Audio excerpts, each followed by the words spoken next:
Welcome to Trending in Education. Mike Palmer here. Really excited today to be joined by Dr. Mylien Duong, who is the Senior Director of Research at the Constructive Dialogue Institute. She's also doing a lot of really interesting work around mental health, in particular for children. Really interesting research background. We're going to get into all that in a bit. Before we do any of that, I want to welcome Mylien to the show. Mylien, welcome to Trending in Education. Thank you so much. It's a pleasure to be here. I love the terminology, the Constructive Dialogue Institute. We all try to have constructive dialogues as often as possible, but it does take some skills. We're going to get into that a little bit, but before we do that, we like to get to know our guests. Can you catch us up on your origin story, how you got to this point in your professional life? Yeah, for sure. So I am actually trained as a clinical psychologist, and I really took an interest in kind of the public health model of mental health. So trying to get mental health services and psychology principles out to as many people as possible and trying to embed it into our culture. So kind of away from this one-on-one clinical practice. Not that that's not important, it's just not enough. So then I got started really developing behavioral programs for kids in schools and the adults who support them. So worked a lot in social emotional learning, helped the Committee for Children publish a second step for adults program when I was there, which is a social emotional learning program for teachers. And then found myself drawn to the Constructive Dialogue Institute just because I was, like everybody else, just worried about the state of political polarization in our country. Yeah, and especially its impact on our youth, because we're modeling that behavior for them. And then frequently, I've heard it described as a culture of outrage and fear. Social media is a real challenge for our youth today. I know that's something that's become a focus for you, teens, adolescents, their Mhm. mental health, their mental well-being. Can you talk about what that focus is and what it's been like focusing on that group who's really going through significant challenges these days? Yeah. I have to tell you, I'm always a skeptic of these big generational Hmm. claims because I feel like I'm just like a crotchety old person saying, oh, the kids these days. Yeah. And every generation has that. And also, I grew up as a millennial, and, millennials were just called anything and everything in the media. We're entitled. We want a Yeah. trophy for everything, Mhm. But I think that enough data is actually accumulated about this generation that we can make a couple of conclusions. First of all, I want to say there's a lot of great things about this generation, right? They are volunteering more than ever. Yeah. They really seem to value diversity and empathy, and they're engaging in less risky behavior, Mm. including sexual behavior. But the bad news is that they tend to struggle with mental health disorders more often. So in 2021, actually, the US Surgeon General issued an advisory calling youth mental health a public health crisis.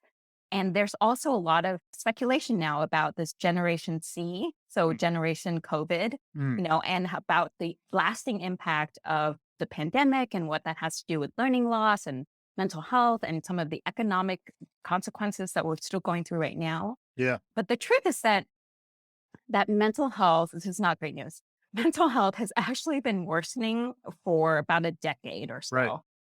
Yeah. And so, like in 2019, let me give you just a statistic. In 2019, 1 in 3 high school students reported feelings of sadness or hopelessness persistently. And that was true for 1 out of every 2 girls. Mm. This is pre-pandemic. This is pre pandemic. And then you take that number from 2009, just 10 years before, what we see is that we've seen a 40% increase in that statistic over the last 10 years. Yeah. And of course, the pandemic has just accelerated some of these trends. So, Right. for example, people have looked at suicide attempts, emergency hospital visits for suicide attempts. And you take time period in early 2019, and then you compare that to what it was in early 2021, and you find that it was 50% higher for adolescent girls in the Yeah. same time period. Mm. So there is a lot going on that is really impacting the mental health of our youth today. Yeah. And then there is also research that can help us understand the interventions that produce some positive effects, or at least ameliorate some of the negative stuff that's going on these days. You've written some stuff, you published some articles, you've also talked about the importance of evidence-based work Hmm. and implementations that actually do move the needle. Can you frame up for us how the research has been going and how you can start to identify things that actually do make an impact? Yeah. Yeah. So that's a great question. So a lot of that is what I do now at the Constructive Dialogue Institute or CDI. So as the senior director of research, what I do is I take the psychological science and I say, here are the things that people are finding to work. Now let's find a way to package that so that it's appealing, it's intuitive, it's understandable to people, and let's find a way to get it out there. And then I evaluate those interventions. So what that means usually is running a randomized control trial. For example, we recently did a randomized control trial of a program called Perspectives. And Perspectives is an online learning program that is intended to help students learn about basic neuroscience of group differences and how it is that they can learn to talk to each other despite their differences. Hmm. We did a randomized control trial that in 775 college students. Yeah. You want me to tell you about it? Please, I'm on the edge of my seat. I've talked a lot about science communication on the show.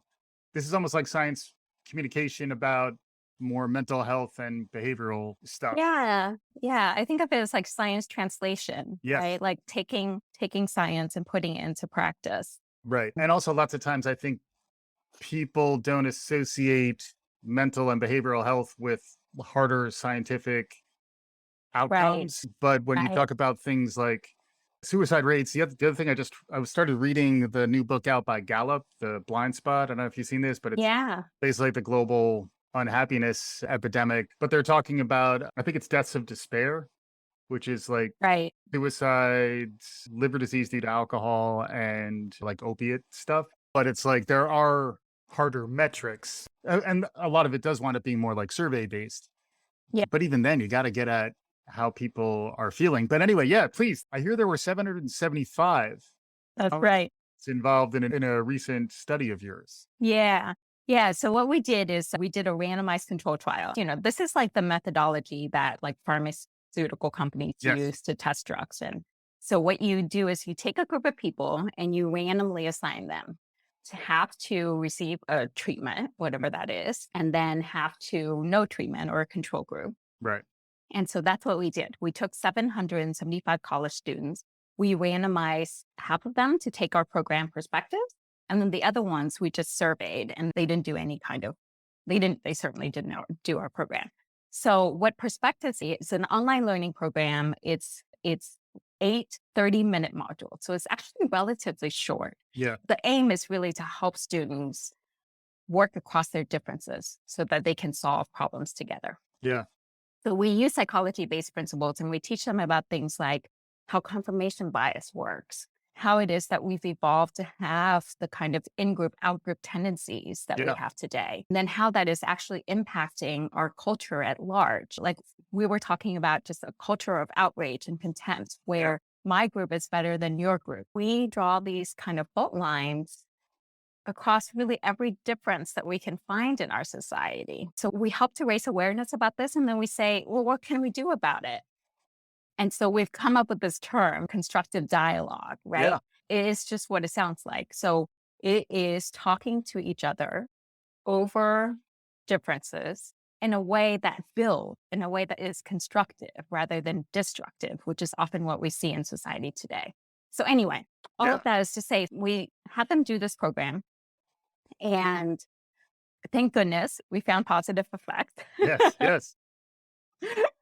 Always a nail biter when you're a researcher. So what we found is that 73% of the students improved in what's called affective polarization. So you can think about this as like outgroup antipathy. Mm, So mm, it is a contempt and a distrust for people who are different from you. yeah. And then we found that 51% of them improved in what's called intellectual humility. Mm, And that is just recognizing that you don't know everything. And because you don't know everything, you're actually open to what other people have to say. yeah. And we also found that 59% of them were less likely to use negative attacks while in conflict with another person. Mm, So these are all really promising signs that we're changing the way that people think, we're also changing the way that they handle the differences. Yeah. It's also great to hear that some of these things can be measured and that we're focusing in a little more on the social emotional stuff as something that you can quantify a little bit. Cause I think there is a tendency to say, oh, if it's social emotional, it's a little squishy. You can't Yeah. really do science about it, but you can, use the same techniques that we're using to approve new drugs from pharmaceutical companies. You can do that around new types of behavioral interventions. And then what I'm hearing from you here too is that there's some benefit to just being exposed to difference. But by virtue of being exposed to folks who are different than yourself, you're forced to kind of expand your thinking in ways that folks who are growing up more in their pockets and not actually being Mhm. exposed to difference are more likely to see those outgroups more negatively and to perhaps have less of that intellectual humility that you're describing. I think what you hit on, Mike, is actually if I could do one thing, if I could change one thing in the world, it would be to restructure our social interactions so that we're routinely talking with people who are different from us. Hmm. Because that's the way, I mean, that is really the crux of the problem right there. Hmm. Because this is well known that we tend to like people who are similar to us in all kinds of visible and invisible ways. Yeah. We gravitate towards them. We tend to interact with them more. And now we live with them, we work with them, we marry them, Yeah. and we only talk to them online. So now we're all in our echo chambers, and it makes it so much easier to say, my group is better, we're better than them, smarter than them, we're kinder than them. Yeah. Yeah. So the more we can get folks exposed to difference, the better the outcomes. And then there's also structured ways that you're trying to build that intellectual humility and that kindness, for lack of a better word, for those who are less like you, however you might think of yourself. And then you mentioned also, is there neuroscience? I'm a big fan of neuroscience. So is there neuroscience involved in this as well? Yeah. Yeah. So we use a lot of neuroscience principles in our work. So, for example, one of the things that we talk about is what's called dual processing theory, right? This Hmm. is like slow thinking, fast thinking stuff. Yep. And it is this idea that your brain is operating on kind of two systems. One is super fast, it's automatic, and you use it for 95% of what you do every day. It goes without thinking. And when you're brushing your teeth, you're not Yeah. thinking, oh, I'm moving my toothbrush this way. And then there's the other part of your brain that is more slow and deliberate. And we tend to think that that's us, the slow and deliberate part. That's what makes us who we are. Right. But in fact, it makes up a tiny percent of our decision making every day. Yeah. And Jonathan Haidt, who is one of the co-founders of the Constructive Dialogue Institute, has this metaphor that the brain is like a human rider sitting on top of a very large elephant. And the human rider is your controlled thinking, that's your deliberative thinking. Mm. And the large elephant is your automatic thinking. Yeah. And you might think that the human is in control of that interaction, but that elephant is telling you where to go. And Right. actually, what the human is really good at is coming up with the rationalization Mm. for why the elephant is heading that way to begin with. Yeah, that's amazing stuff. And what I'm getting from you here, which is an important insight as well, is that some of these things are teachable. We can make people better.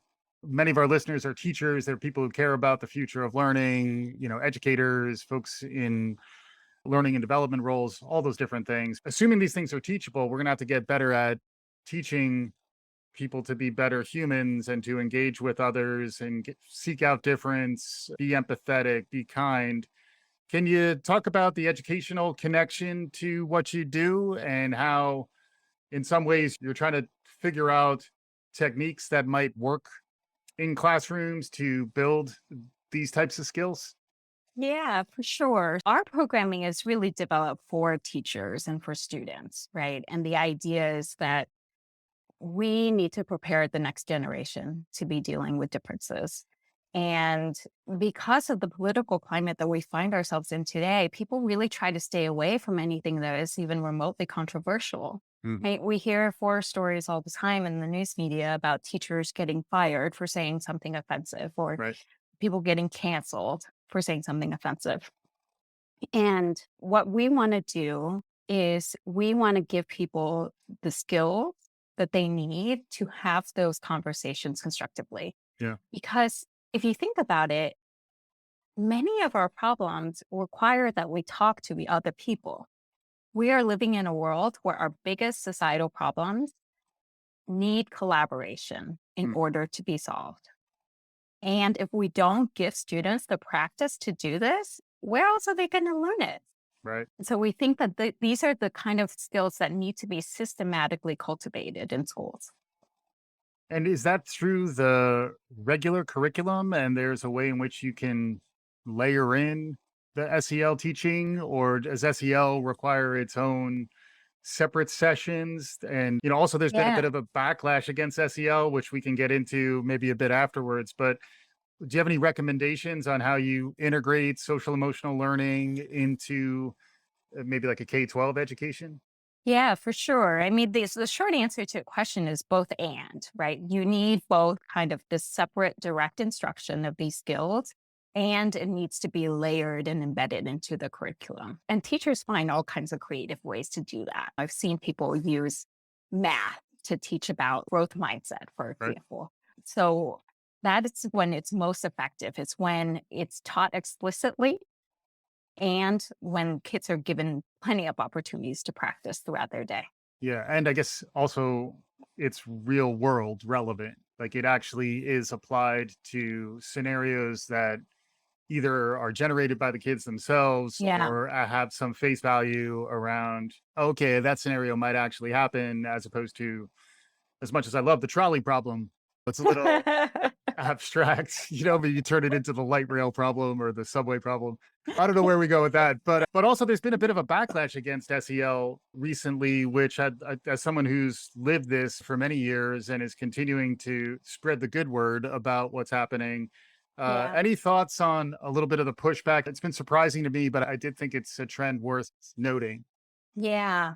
I've been really interested in that pushback. I've been following it for some time. And it's really it's an interesting intersection of the bodies of work that I've done, right? In terms of social emotional learning and then political polarization, because a lot of that pushback is coming from the right, from conservatives.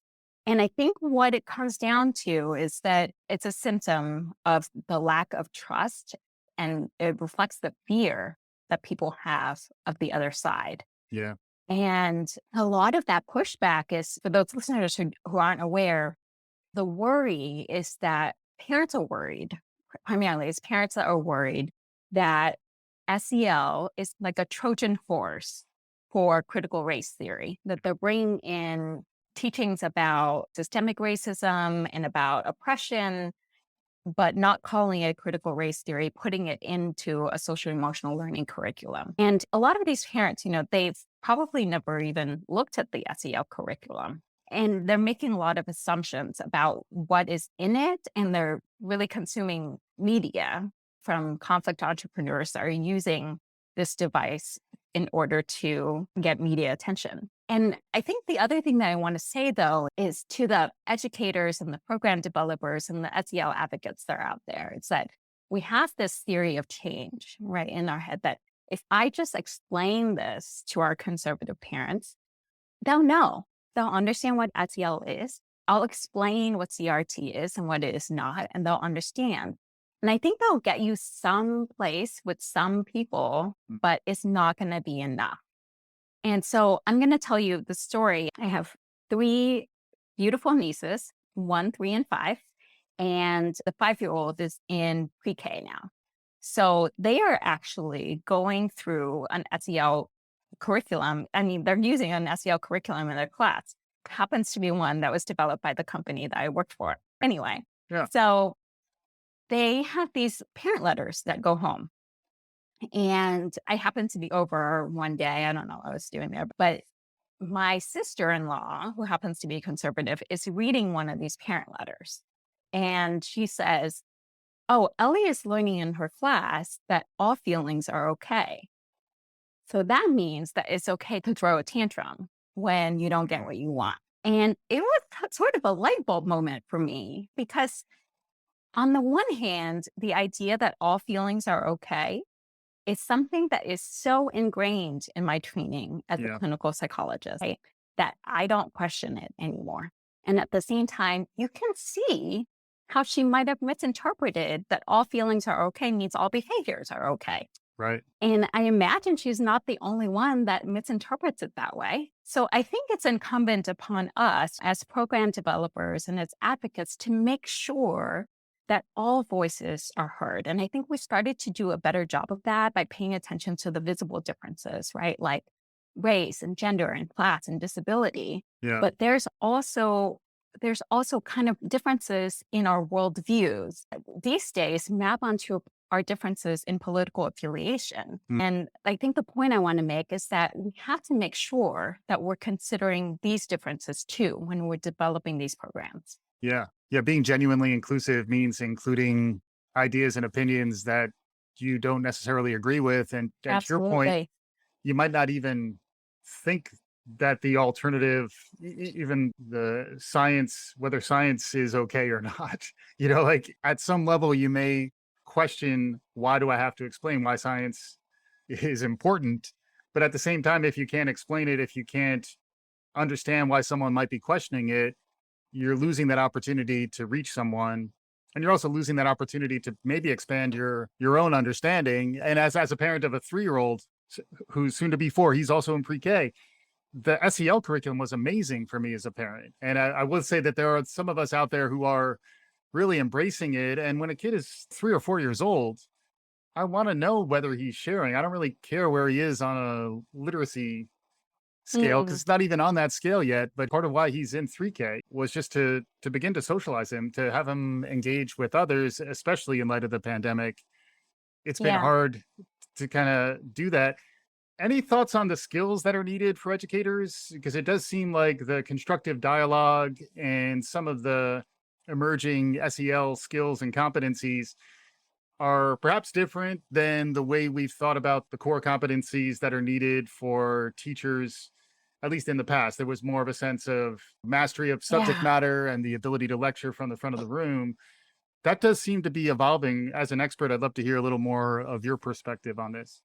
Yeah, for sure. I'm trying to think, what competencies do teachers need these days? I mean, the thing is, like, teaching has become such a complicated job, right? Like, Hmm. because in addition to shepherding children's social emotional learning and their development and making sure that they're, learning their 3 R's and making sure that you are acting as a first responder, Right, it is also becoming an increasingly public job. right, Everybody wants to know what it is you're doing. And you have all these stakeholders in the way that I think teachers didn't have 15, 20 years ago. And I think, that just the electronic communication has just made it that much easier to hmm, get information out there. So now everybody wants to know what it is you're doing in your classroom. right, And so we hear a lot of stories, and there's a lot of recent data to show that teachers are getting, well, I don't want to say harassed, but I think the polls actually do show a significant portion of them are getting harassed about things like, are you teaching CRT? And just an increasing number of legislative moves that have tried to restrict what it is that teachers can and can't teach in their classroom, right. right, at the state level. And so I think that, it's not fair. I don't think it's fair that we're putting teachers through this. And at the same time, it is a problem that they're going to have to learn how to deal with and that they're going to need support in dealing with. Yeah, Is how to have these kind of cross political, cross party conversations and how to handle questions about whether you're teaching CRT in your classroom, because it's going to be increasingly a concern. right. Yeah, it's almost like resilience and some mental health tooling on their own side just to avoid burnout, to continue to show up, to continue to engage. And then similarly, folks who are managing schools, working in teacher facing Oh, capacities, absolutely. like Yeah. leveraging the right empathy and social emotional skills to support the whole teacher, not just the whole student. I love that. As we're getting closer to conclusion, any other trends that you're tracking? I always love to get my guests' broader perspective in the world around you. You mentioned some of the polarization. We were talking about the role social media is playing, but anything out there in the world more broadly that's capturing your imagination that you think our listeners should be paying attention to? Yeah, I've been reading and thinking a lot about conflict, right? And so I'm actually reading Amanda Ripley's High Conflict right now. It's a book where she takes these stories of people who are really embroiled in conflict. And it's this idea, it's related to SEL, it's related to political polarization, because these kind of dynamics and what we've learned about how conflict manifests, I think can explain a lot of what's going on in our society today, where we're no longer able to talk to each other, where we are digging in our heels rather than collaborating with each other. And really we're being reinforced by our in-group for doing so. And I think that we're going to have to figure this out. We're going to need to figure this out, how to handle conflict more constructively Mhm. if we are to move forward as a society together. Yeah. Yeah. And then how about in terms of the work that you're doing? Where do you see trends in evidence-based research on SEL interventions, anything at a macro level, micro level, interesting research you've encountered? What's the new hotness in SEL research these days? I mean, honestly, I think the new hotness in SEL research is how SEL developers and teachers are going to be able to talk to parents about SEL like concepts. Yeah. And what about that? The parent engagement challenges. And I guess at the end of the day, these all come back to empathy and understanding why parents feel the way they do while still Yeah. providing structure, direction, and, learning opportunities where if they need to evolve their thinking, what's the best way to engage and persuade and get them Yeah. moving in the right direction? Yeah. I think a lot of it has to do with building a foundational level of trust and communication to begin with. Mm, And I think that can prevent a lot of these misunderstandings. But I think the one piece of advice I would have for somebody who's trying to defend SEL or defend their curriculum is first just slow down and listen, ask questions. And I think that there's a couple reasons why I say this. One is that it makes people less defensive if you receive them with curiosity and openness and you mm, just say, tell me what it is you're worried about, like what's at the root of this, mhm. and really try to understand what is like the kernel of truth in what they're saying, even if you disagree with 90% of it. Yeah. And trying to find that kernel of truth is just going to help you be able to communicate. You want to get away from, I want you to walk away with this having changed your mind, right? Right. Like I Right. want to get away from this kind of convincing mindset. Words to live by, whether you're engaging with parents or just engaging in life. As we're wrapping up here, Mylien, first off, if folks want to learn more about the work that you're doing, we'll include links on the show page for the episode. But if folks want to track any of the stuff that we've been talking about, is there anywhere you recommend that they go? Yeah. I mean, we are very easy to find. We are at constructivedialogue.org. Awesome. And then as we're concluding, I always like to give guests an opportunity to close with some takeaways. And what are some closing thoughts, ways to kind of reinforce any of the key concepts you've been outlining today? Yeah. I mean, I think that what I would just like to say is the world is broken. No, I'm just kidding. No, but we do have a lot of problems, right? We do have a lot of big societal problems that are very challenging to solve. And the only way we're going to be able to solve them is to work across party lines. It is no longer an option to stay within our own bubble because we need a bigger coalition than that in order to solve these problems. And so, really, the SEL skills and the way of dealing with polarization is really about these constructive dialogue techniques, about listening, about trying to understand, about letting go of winning, about acknowledging the other points of view, and about finding common ground. And I think that is the way forward for us. Awesome. Makes sense. For my 3-year-old, makes sense for all of us. There's a lot to be learned on the social emotional front. I didn't sing Whitney Houston today, which is showing my discretion. Dr. Mylien Duong, it was amazing having you on the show. Thank you so much for joining us on Trending in Ed. Thank you so much for having me. This has been a blast. Awesome. And hopefully our listeners enjoyed it as much as I did. Make sure you write a review, tell your friends, do all the good things. We'll be back again soon. This is Trending in Education.